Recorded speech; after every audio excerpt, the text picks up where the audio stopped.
I hear it every single week.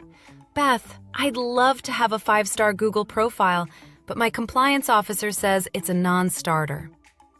Most advisors are still living in the 1961 version of the Investment Advisors Act, acting like reviews are a fast track to a deficiency letter. But here's the reality. Clinging to outdated fears isn't protecting your firm.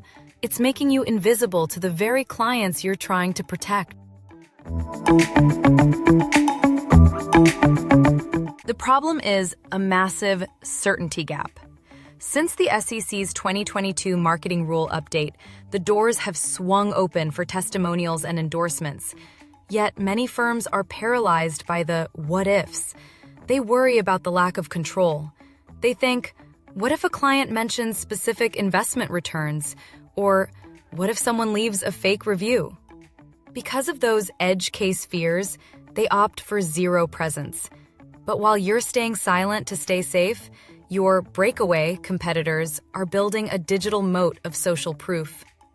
In today's landscape, a lack of reviews isn't a sign of compliance-first thinking.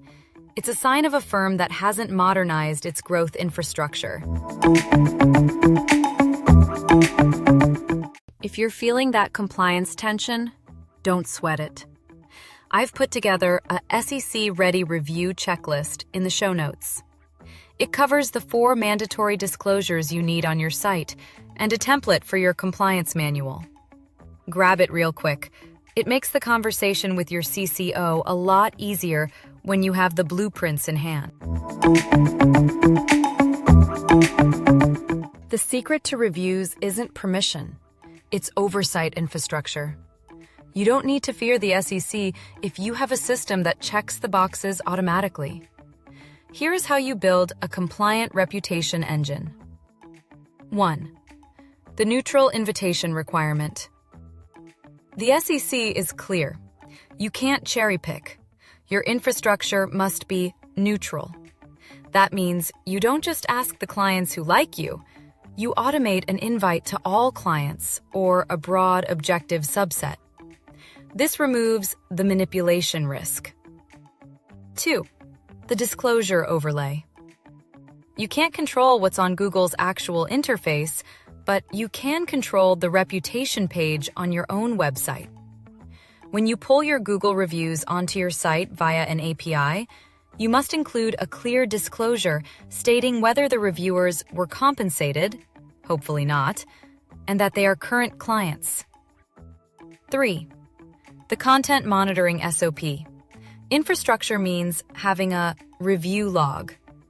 Once a month, your system should pull a report of new reviews.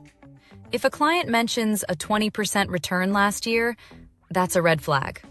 You don't delete it. You address it, or use your platform's tools to remain compliant with prohibited content rules. 4. The no compensation guardrail. Make it a hard-coded rule in your SOP. Never give a gift card, a discount, or a thank you gift for a review. Pure, uncompensated feedback is the gold standard for compliance and carries the most weight with prospects anyway. When you move from manual asking to this systematized oversight, compliance shifts from a roadblock to a defensible competitive advantage. Is your compliance team still saying no to reviews, or have they started to open the door? I'm curious to see how different firms are handling the 2022 rule changes. Drop a comment and let's talk shop. If you're finding these technical deep dives helpful, give us a follow. Don't let a 60-year-old mindset stall your 2026 growth. Download that SEC-ready checklist in the show notes and bring it to your next team meeting. It's time to turn your reputation into a verifiable asset.